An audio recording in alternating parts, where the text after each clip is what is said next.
अस्सलाम वालेकुम स्टूडेंट्स, क्या हाल चाल है आपकी। उम्मीद करता हूँ सब लोग खैर खैरियत से होंगे। तो सबसे पहले आप लोगों को ईद मुबारक। उम्मीद करता हूँ आप लोगों ने खूब इंजॉय किया होगा और भरपूर तरीके से गोश्त खाया होगा।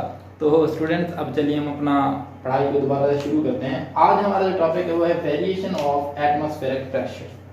अब हम इस टॉपिक के अंदर हमने क्या देखना है कि एटमॉस्फेरिक प्रेशर चेंज क्यों होता है, एक बात। दूसरी बात हमने ये देखनी है कि एटमॉस्फेरिक प्रेशर जब चेंज होता है तो उससे वेदर के ऊपर, मौसम के ऊपर क्या इम्पैक्ट, क्या असर पड़ता है, ये हमने इसी टॉपिक के अंदर देखना है। चलिए स्टूडेंट शुरू करते हैं। Atmospheric pressure decreases with height.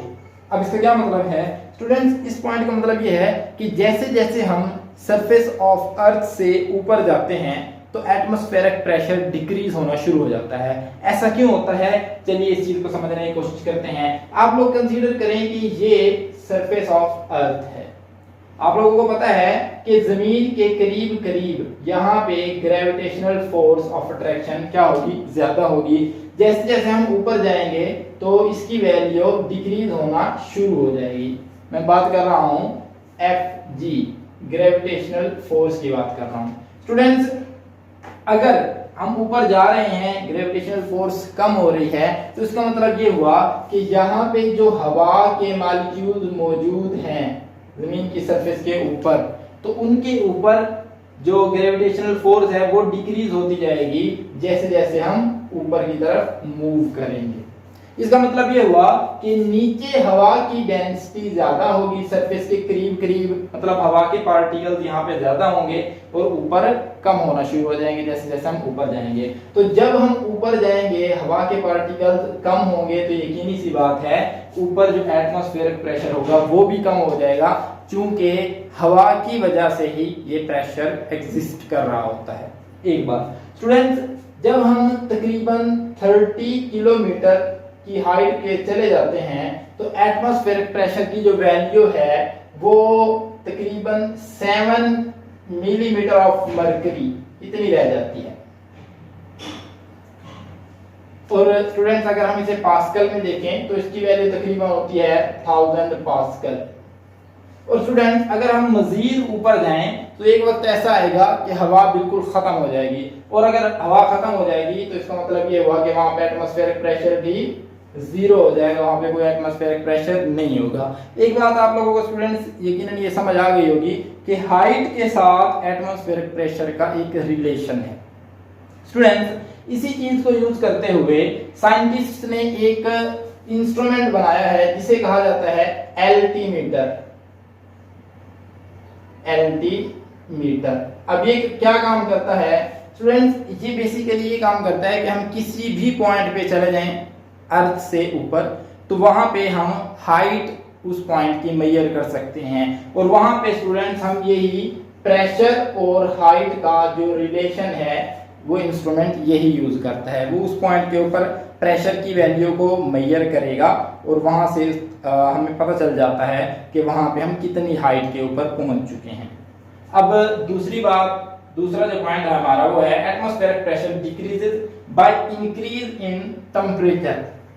अब इसका क्या मतलब है स्टूडेंट्स? सिंपल सा मतलब ये है कि जिस रीजन का टेम्परेचर बढ़ता है वहां पे एटमॉस्फेरिक प्रेशर कम हो जाता है। क्यों कम हो जाता है, इस चीज को हम समझते हैं। स्टूडेंट्स, आप लोग कंसीडर करें कि ये अर्थ है, अर्थ की सरफेस है, यहाँ पे हवा के मॉलिक्यूल मौजूद हैं, हवा के पार्टिकल्स यहाँ पे मौजूद हैं। आप लोगों को पता है कि जब इस रीजन का टेम्परेचर बढ़ेगा तो क्या होगा, यहाँ पे जो हवा है वो हल्की हो जाएगी और एक्सपैंड करेगी। ये आप लोग पहले से जानते हैं। स्टूडेंट्स, जब ये हवा एक्सपैंड करेगी तो यहाँ पे से जो पार्टिकल्स हैं हवा के वो चारों तरफ मूव कर जाएंगे और इस रीजन में हवा के पार्टिकल्स कम रह जाएंगे। जब हवा के पार्टिकल्स कम रह जाएंगे तो इसका मतलब ये हुआ सिंपल कि यहाँ पे क्या होगा, एटमॉस्फेरिक प्रेशर डिक्रीज हो जाएगा।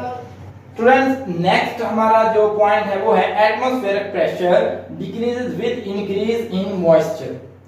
स्टूडेंट्स, इसका मतलब ये है कि जब हवा में नमी की मिकदार बढ़ती है तो वहां पे एटमॉस्फेरिक प्रेशर डिक्रीज होना शुरू हो जाता है। अब ये भी सिंपल बात है कि देखिए स्टूडेंट्स, अब अगर इस रीजन में लेफ्ट से पहले हवा के, मैं कहता हूं ये मॉलिक्यूल मौजूद थे जब मॉइस्चर नहीं था।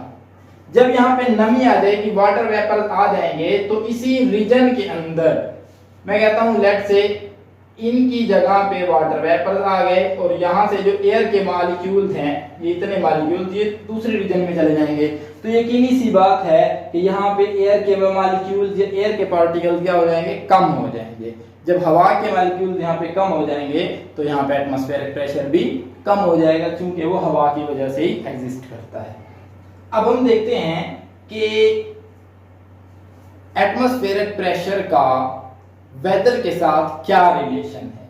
स्टूडेंट्स, हम लोग कंसीडर करते हैं कि किसी एक रीजन में एटमॉस्फेरिक प्रेशर डिक्रीज हो रहा है gradual decrease in pressure. Let's say मैं कहता हूं इस रीजन के अंदर एटमॉस्फेरिक प्रेशर डिक्रीज होना शुरू हो गया। ये 3 रीजन मैंने कंसीडर किए हैं। एक ये कोई एक शहर है, ये इसके पास वाला कोई और शहर है, एक ये रीजन है यहाँ पे। स्टूडेंट्स, मैं कहता हूं कि इस रीजन के अंदर एटमॉस्फेरिक प्रेशर डिक्रीज हो रहा है, तो हम इससे क्या प्रेडिक्ट कर सकते हैं, हम क्या गेस कर सकते हैं, क्या अंदाजा लगा सकते हैं। स्टूडेंट्स, इसका मतलब ये है कि इस रीजन में या इस रीजन में जो उसके आसपास 2 शहर मौजूद हैं, 2 रीजन मौजूद हैं, वहां पे पहले से एटमॉस्फेरिक प्रेशर डिक्रीज हो चुका है। इस ऐसा हमने किस तरह से प्रेडिक्ट किया, देखिए स्टूडेंट्स, अगर यहाँ पे एटमॉस्फेरिक प्रेशर कम है, लो प्रेशर है या इधर लो प्रेशर है, तो इसका मतलब ये है कि यहाँ पे जो एयर के मॉलिक्यूल्स हैं वो कम हैं बनिस्बत इस रीजन के। मतलब यहाँ पे प्रेशर ज्यादा है या यहाँ पे प्रेशर कम है।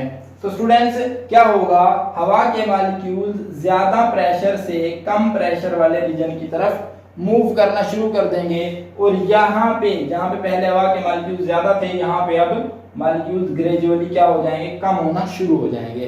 तो जब वो कम होंगे तो यहाँ पे एटमॉस्फेरिक प्रेशर ग्रेजुअली डिक्रीज होना शुरू हो जाएगा। यही मतलब है इसका कि अगर किसी रीजन में ग्रेजुअली एटमॉस्फेरिक प्रेशर डिक्रीज हो रहा हो तो उसके जो करीब वाले शहर हैं, रीजन हैं, वहां पे एटमॉस्फेरिक प्रेशर डिक्रीज हो चुका है, हम ये कहें कि वहां पे एटमॉस्फेरिक प्रेशर लो है। दूसरी बात, सडन डिक्रीज इन प्रेशर, अगर अचानक से किसी एक रीजन का एटमॉस्फेरिक प्रेशर डिक्रीज हो जाता है। लेट्स से मैं कहता हूं कि ये एक रीजन है सरफेस ऑफ अर्थ के ऊपर, यहाँ पे अचानक से एटमॉस्फेरिक प्रेशर डिक्रीज हो गया, तो अब क्या हो सकता है, हम क्या प्रिडिक्ट कर सकते हैं। स्टूडेंट्स, अगर यहाँ पे अचानक से प्रेशर लो हो गया है तो इसके जो इर्द गिर्द के इलाके हैं वहां पे एटमॉस्फेरिक प्रेशर क्या होगा, ज्यादा होगा, और यहाँ से हवा इस तरफ मूव करना शुरू कर देगी। स्टूडेंट्स, अगर यहाँ पे क्लाउड्स मौजूद हैं तो ये हवा उन्हें भी इस तरफ लेके आना शुरू कर देगी और यहाँ पे पॉसिबिलिटी ऑफ रेन बढ़ जाएगी, यहाँ पे बारिश के इम्कान बढ़ जाएंगे। और अगर ये अचानक से हो, सडन डिक्रीज हो जाए, अचानक से डिक्रीज हो जाए, तो यहाँ से बहुत तेजी से हवा इस तरफ मूव करेगी। इसका मतलब ये हुआ कि तूफान भी आ सकता है और हैवी रेन हो सकती है।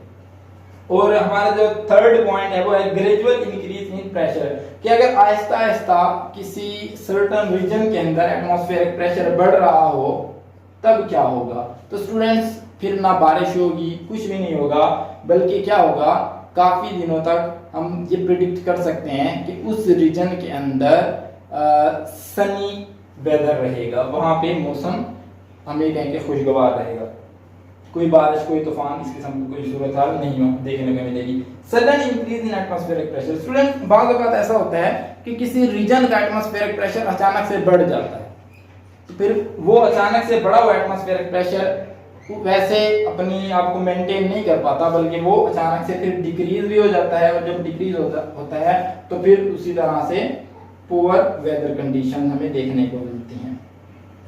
स्टूडेंट्स, ये था हमारा आज का टॉपिक। कल मिलते हैं एक नई वीडियो के साथ। अल्लाह।